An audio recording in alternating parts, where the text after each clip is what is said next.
कहानी की शुरुआत में हम डैनबी नाम की एक लड़की को देखते हैं जो काफी परेशान सी लग रही थी। वो मन ही मन दुआ करने लगी कि बस किसी भी तरह मैं गायब हो जाऊं यहाँ से। तभी उसकी नजर एक खड्डे पर गई जिसमें बारिश का पानी भरा हुआ था। डैनबी ने पास जाकर देखा तो उसे पानी में कुछ लोग अजीब से कपड़े पहने हुए नजर आए। वो सब बारिश के लिए दुआ कर रहे थे। उन लोगों का कहना था कि पिछले 3 साल से बारिश नहीं हुई, लोग सूखेपन की वजह से मर रहे हैं। तभी अचानक से डैनबी ने उस पानी में छलांग लगा दी और वो सीधा उस जगह पहुंच गई जहाँ वो लोग बारिश की दुआ कर रहे थे। डैनबी उन सबको देखकर हैरान हो गई। उन लोगों से पूछने लगी कि तुम कोई राजा रानी वाले सीरियल की शूटिंग कर रहे हो ना? लेकिन वहाँ मौजूद राजा को उसकी हरकतें बहुत अजीब लगी। वो थोड़ा घबरा गया और गुस्से से पूछने लगा कि तुम कोई चुड़ैल तो नहीं? डैनबी ने थोड़ा घबरा कर कहा कि मैं कोई चुड़ैल वुड़ैल नहीं हूँ, 12वीं क्लास में पढ़ने वाली एक बच्ची हूँ। इतने सालों में भाषा बहुत बदल जाती है। उसके बोलने के तरीके से लोगों को लगा कि शायद ये कोई जादुई मंत्र पढ़ रही है और वो लोग और भी ज्यादा डर गए। तभी कुछ सिपाहियों ने उसे तलवारों से घेर लिया। जब डैनबी को पता चला कि ये तलवारें असली हैं तो उसने बातें बनाना शुरू कर दिया, क्योंकि इस काम में तो वो माहिर है। उसने कहा कि मुझे पता है मैं यहाँ क्यों आई हूँ, ताकि मैं बारिश को यहाँ तक ला सकूं।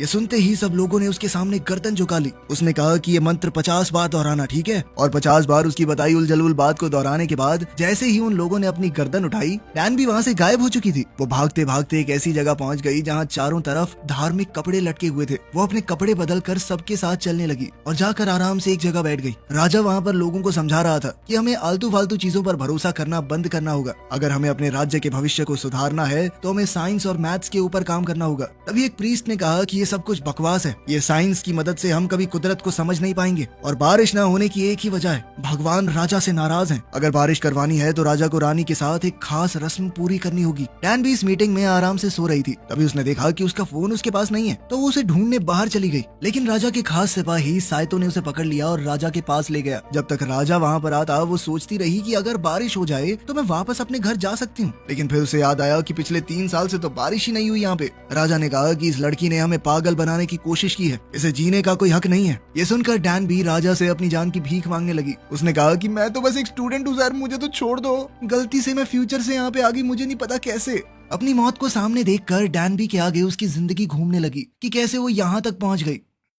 डैनबी 12वीं क्लास में पढ़ने वाली एक आम सी लड़की थी। अब बस कुछ ही दिन बचे थे जब वो यूनिवर्सिटी का एंट्रेंस एग्जाम देगी। लेकिन डैनबी बहुत ज्यादा कमजोर है मैथ्स में। वो जब भी मन लगा के मैथ्स पढ़ने बैठती तो बस सो जाती। उसके मैथ्स के टीचर इस बात से बहुत परेशान थे। एक दिन मैथ्स टीचर ने उसे क्लास में खड़ा कर दिया और एक क्वेश्चन सॉल्व करने को कहा, लेकिन हर बार की तरह वो इस बार भी क्वेश्चन को सॉल्व नहीं कर पाई। टीचर ने गुस्से में उसे सबके सामने जलील किया। घर पहुंचने के बाद डैनबी एक अच्छे स्टूडेंट की तरह टीवी पर गाने लगाकर अपने फोन में गेम खेलने लगी। तभी उसकी माँ वहाँ आ गई और सबकी माओं की तरह उस पर ताने कसते हुए बोली कि जैसे तुझे गाने याद है ना, ऐसे पढ़ाई तो याद नहीं होती, बिल्कुल अपने बाप पर गई है, एकदम नकारा। इसके बाद थोड़े और ताने कसने के बाद डैनबी की माँ सीरियल देखने बैठ गई। अपनी माँ का सीरियल देखना डैनबी को बिल्कुल पसंद नहीं था, इसीलिए वो कमरा छोड़कर अपने दोस्त से मिलने चली गई। लेकिन डैनबी के दोस्त ने भी उसे लेक्चर देते हुए कहा कि ये तुम्हारा आखिरी चांस है कॉलेज में एडमिशन लेने का। अगर तुम इस बार भी फेल हो गई तो तुम्हारा फ्यूचर बर्बाद है एकदम। अगली सुबह डैनबी देर से उठी और एग्जाम के लिए भागने लगी। आज वही मेन एग्जाम था। तभी उसकी माँ ने उसे हिम्मत देते हुए कहा कि तुम अपना बेस्ट देना, देखना तुम्हें पक्का अच्छी यूनिवर्सिटी में एडमिशन मिल जाएगा। डैन भी बहुत परेशान थी, सबसे ज्यादा चिंता तो उसे मैथ्स की थी। वो एग्जाम सेंटर पहुंचने तक बस में भी पढ़ती रही। जैसे ही बस रुकी तो बाहर बारिश होने लगी। वो जल्दबाजी में अपना छाता लाना भी भूल गई थी और जल्दी से भीगते हुए एग्जाम सेंटर की तरफ भागने लगी। जैसे ही वो एग्जाम सेंटर के बाहर पहुंची उसकी धड़कनें और तेज हो गई। वो इस एग्जाम के लिए बिल्कुल तैयार नहीं थी, तो उसे अब पैनिक अटैक्स आने लगे। फेल होने के डर से वो वहाँ से भाग गई। डैन भी बारिश में ही बैठी रही। तभी उसे वो गड्ढा दिखा जिसमें कूद कर वो यहाँ आई थी। डैनबी ने राजा को साबित करने के लिए कि वो फ्यूचर से आई है, हिस्ट्री के बारे में चीजें बतानी शुरू की। लेकिन अफसोस बात नहीं बनी। फिर उसने थोड़ा दिमाग लगाकर झूठ कह दिया कि मैं मैथ्स में बहुत अच्छी हूँ। तभी राजा ने तलवार नीचे कर ली और कहा कि साबित करके दिखाओ। राजा ने डैनबी को एक सवाल दिया हल करने के लिए। डैनबी की राइटिंग तो बहुत बेकार थी, लेकिन डायग्राम देखकर राजा समझ गया कि ये सही जवाब है और साथ ही सॉल्यूशन भी बहुत बढ़िया था। ये देखकर राजा का मुंह खुला का खुला रह गया। राजा ने कहा कि हमारे देश के बड़े से बड़े जीनियस भी इस प्रॉब्लम को सॉल्व करने के लिए 3 दिन लगाते हैं, तुमने 1 मिनट के अंदर कर दिया। इसके बाद तो सब लोग डैनबी को ऐसे देख रहे थे मानो वो कोई बहुत बड़ी जीनियस हो, जबकि जिस समय से डैनबी आई थी वहाँ तो वो एकदम नालायक थी। लेकिन इस समय में बाकी सब तो दूसरी क्लास की मैथ्स में फंसे पड़े हैं। अब राजा ने डैनबी को एक ऑफर दिया, अगर तुम हमारे लोगों को मैथ सिखाओ तो बदले में मैं तुम्हें घर भेजने का वादा करता हूँ। डैनबी के पास कोई चारा तो था नहीं, तो वो मान गई। उसका पहला स्टूडेंट खुद राजा है। साथ ही राजा ने उससे कहा कि अब से तुम्हें एक लड़का बन के यहाँ रहना होगा, क्योंकि तुम चाहे जिस मर्जी समय से आई हो, इस जमाने में लड़कियां टीचर नहीं होती। डैनबी ये जानकर चौंक गई कि राजा को काउंटिंग तक नहीं आती। डैनबी ने राजा को सिखाने की शुरुआत बेसिक्स से की, पहले नंबर, फिर प्लस माइनस मल्टीप्लाई वगैरह वगैरह। कुछ दिनों में राजा का मैथ्स का टेस्ट होने वाला था। दरअसल राजा ने एक दूसरे देश के आदमी से शर्त लगा रखी थी और वो कॉन्टेस्ट कुछ ही दिन में होने वाला था। राजा ने कहा कि अगर मैं हारा तो सजा तुम्हें मिलेगी। इसीलिए डैनबी बेचारी डर के मारे राजा को पूरी लगन के साथ पढ़ा रही थी। ऊपर से साइतो पीछे बैठा प्यारी सी धुन बजा रहा था ताकि राजा का पढ़ाई में बेहतर ध्यान लगे। राजा को सीखने में बहुत टाइम लग रहा था, तो डैनबी ने गुस्सा होकर राजा के माथे पे थप्पड़ जड़ दिया, जिसके लिए साइतो ने तुरंत उसके ऊपर तलवार तान दी, क्योंकि राजा को तो बिना उनकी मर्जी के छूना ही बहुत बड़ा गुनाह था। उसने तो माथे पे चमाट दे दिया, मगर राजा ने उन्हें रोक दिया। साथ ही उसने रानी को आते हुए देखा और ये देखते ही राजा ने सारे मैथ्स के पेपर छुपा दिए और ऐसे एक्टिंग करने लगा कि वो म्यूजिक सीख रहा है। एक दिन खाना खाते वक्त राजा को महसूस हुआ कि डैनबी उसे काफी देर से देख रही है, तो उसने डैनबी को भी खाने के लिए न्योता दे दिया, लेकिन डैनबी को वो खाना पसंद नहीं आया। जब राजा ने कहा कि अच्छा तो है, क्या कमी है इसमें, तो डैनबी उसे अपने साथ किचन में ले गई और उसके पास एक पैकेट इंस्टेंट नूडल्स का पड़ा था। राजा को वो थोड़े ज्यादा मसालेदार लगे, लेकिन टेस्ट बहुत ही जबरदस्त था। जब डैनबी ने कहा कि मिर्च ज्यादा लग रही है तो पानी पी लो, तो राजा ने मना कर दिया और सुड़प सुड़प करके सारे नूडल्स साफ कर दिए। अगले दिन सब लोग राजा के चीखने की आवाजें सुन रहे थे। डैनबी जल्द ही राजा को देखने गई कि क्या हो गया इसे। उसने देखा कि राजा के चेहरे पर कुछ लिखकर लगाया गया था ताकि उसके ऊपर हुआ काला जादू टूट जाए। डैनबी ने ताबीज राजा के कान से हटाते हुए कहा कि देखो सर, आपका पेट खराब हुआ है ज्यादा मसालेदार नूडल्स खाने की वजह से। आपके पेट को आदत नहीं है उस सब की। काला जादू नहीं किया किसी ने, मसाले की वजह से बस थोड़ा स्टमक अपसेट है। राजा ने पूछा ये स्टमक क्या होता है, जिसके बाद डैनबी ने राजा को शरीर के अंगों के बारे में बताया कि यहाँ पर एक हार्ट होता है, यहाँ पर किडनी वगैरह वगैरह। साथ ही उसने राजा को हार्ट बीट सुनाने की कोशिश की, लेकिन राजा कहने लगा कि मुझे कुछ महसूस नहीं हो रहा। तो डैनबी ने राजा से कहा कि जिस दिन आपको किसी से प्यार होगा ना, तब दिल थोड़ा तेजी से धड़केगा, उस दिन आसानी से महसूस हो जाएगी। डैनबी के पास उस समय के लोगों के हिसाब से बहुत ज्यादा ज्ञान था। ये देखकर राजा बहुत इंप्रेस हुआ। इसके बाद तो राजा ने कहा कि अब से तुम हमारे सारे स्कॉलर्स को पढ़ाओगी, सिर्फ मैथ नहीं बल्कि साइंस और खेती के बारे में भी।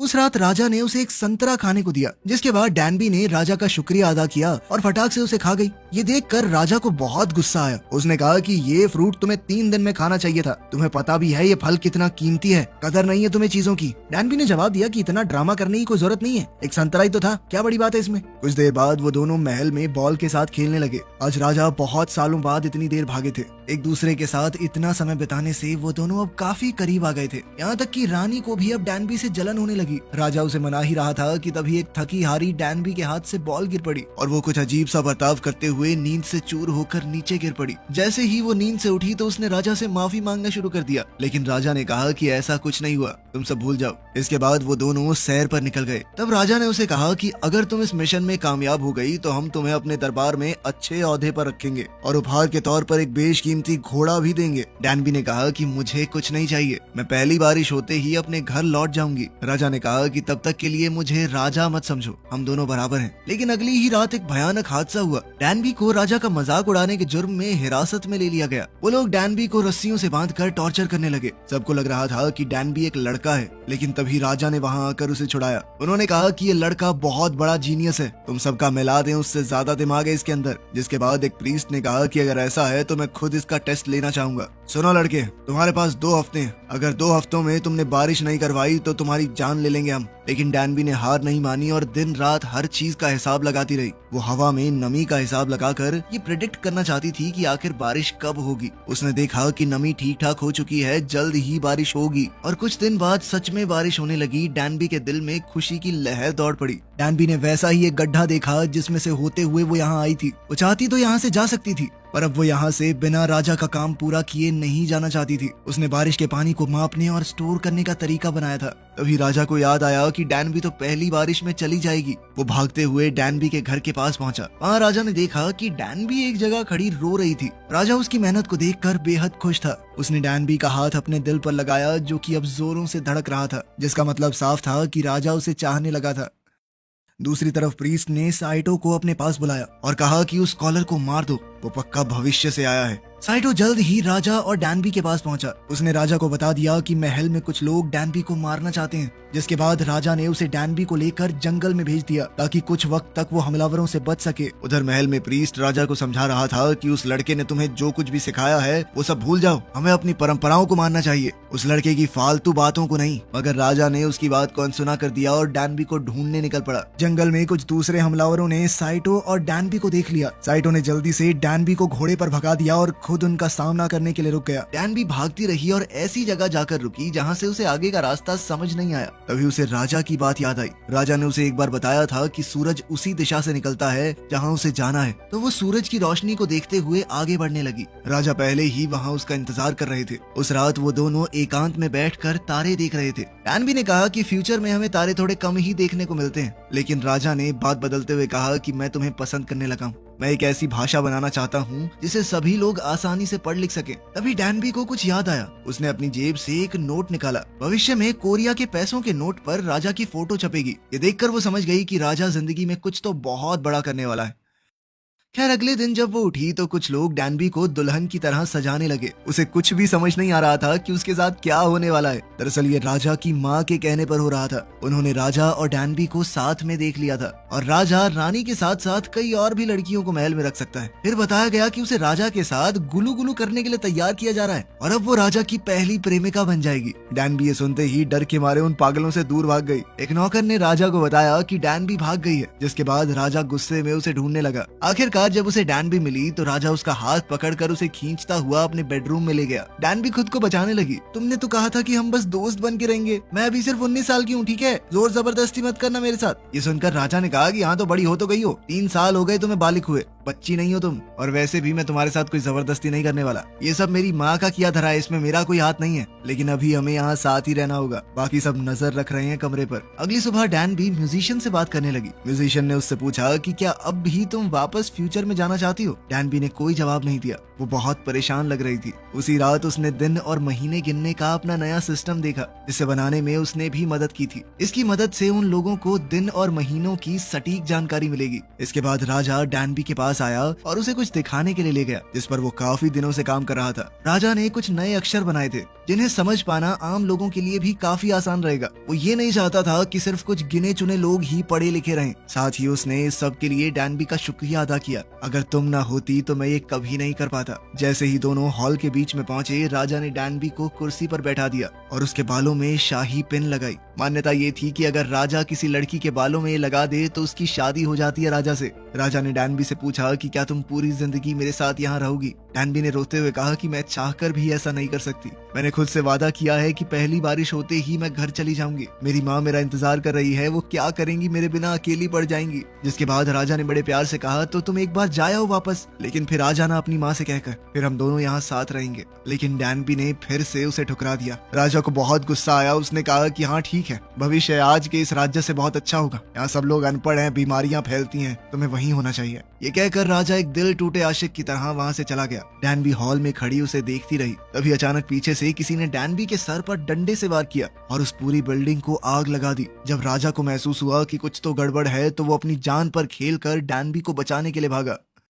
अगली सुबह राजा ने प्रीस्ट के ऊपर इल्जाम लगाया कि तुमने ही वो आग लगाई थी और डैनबी के ऊपर हमला किया है ना। लेकिन प्रीस्ट कहने लगा नहीं नहीं, मैंने कुछ नहीं किया। लेकिन उसके हाथों पर अभी भी धुएं और राख के निशान थे। ये दिखाते हुए राजा ने कहा कि तुम्हें तो गलत काम करने भी नहीं आते, क्यों कर रहे थे। साथ ही राजा ने डैनबी को बुलाकर ये पूछा कि क्या तुमने इसी आदमी की आवाज सुनी थी। डैनबी ने सर हिलाकर हाँ कहा। दरअसल डैनबी के बैग में एक किताब थी, उसने उसे चाकू से बचा लिया था। अब राजा गुस्से में प्रीस्ट के पास गया। तुम जानते थे कि ये सब मेरे लिए कितना मायने रखता है, फिर भी तुमने ऐसा क्यों किया। इस पर प्रीस्ट ने कहा कि अगर नई भाषा फैल गई तो युवा सोचने समझने लग जाएगा, वो अपना दिमाग लगाएंगे, हर तरफ अफरा तफरी मच जाएगी। मेरे राजा, आपको राज करना मुश्किल हो जाएगा। मुझे मरने का कोई डर नहीं है, मेरी जिंदगी राजगद्दी के लिए समर्पित है। इस पर राजा ने जवाब दिया कि चाहे तुम जितना मर्जी रोक लो, मैं लोगों को तो पढ़ना लिखना सिखा कर रहूंगा। छोटी सी जिंदगी है हमारी, आगे जाकर जिस दुनिया में हम होंगे ही नहीं, उससे डरना कैसा। लेकिन प्रीस्ट पर इस बात का कोई असर नहीं हुआ। वो घुटनों के बल गिर गया और कहा कि आपके मन में जो सजा आए मुझे दीजिए।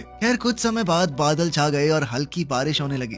डैनबी ने महल में सबसे अलविदा कहा। राजा ने पूछा कि क्या मैं तुम्हारे साथ दूर तक चल सकता हूँ। डैनबी ने हाँ कहा और राजा उसे अपने घोड़े पर बैठाकर एक झील के किनारे ले गया जहाँ से वो अपने घर लौट सकती है। वो झील में कूद गई और उसने अपने आप को नीचे जाने दिया और कुछ देर बाद वो फिर से अपनी दुनिया में लौट गई। उसने देखा कि अभी कुछ ही सेकंड बीते थे, अभी भी वो एग्जाम दे सकती है, समय है उसके पास। वो दौड़ती हुई एग्जाम हॉल की तरफ गई। टीचर उसका इंतजार कर रहे थे। एंट्रेंस एग्जाम अभी शुरू ही हुआ था। वो अपनी सीट पर बैठ गई और टेस्ट देना शुरू किया। उस दिन जब वो घर आई तो अपनी माँ को देखकर उनसे लिपट गई, उन्हें जोर से गले लगा लिया। डैनबी अब पूरी तरह बदल चुकी थी। खैर कई महीने बीत गए और एक दिन जब वो स्कूल से बाहर निकली तो फिर से बारिश होने लगी। तभी किसी ने उसके सर पर छाता रख दिया। उसने देखा कि जिसने उसके ऊपर छाता किया था वो बिल्कुल राजा जैसा दिखता है। लड़के ने कहा कि तुम्हारा छाता बस में गिर गया था, ध्यान रखा करो, ऐसे तो भीग जाओगी। वो दोनों यूं ही मुस्कुराते हुए एक दूसरे को देखते रहे। वीडियो पसंद आई तो लाइक कर देना, चैनल को सब्सक्राइब कर लेना। मिलते हैं अगली वीडियो में।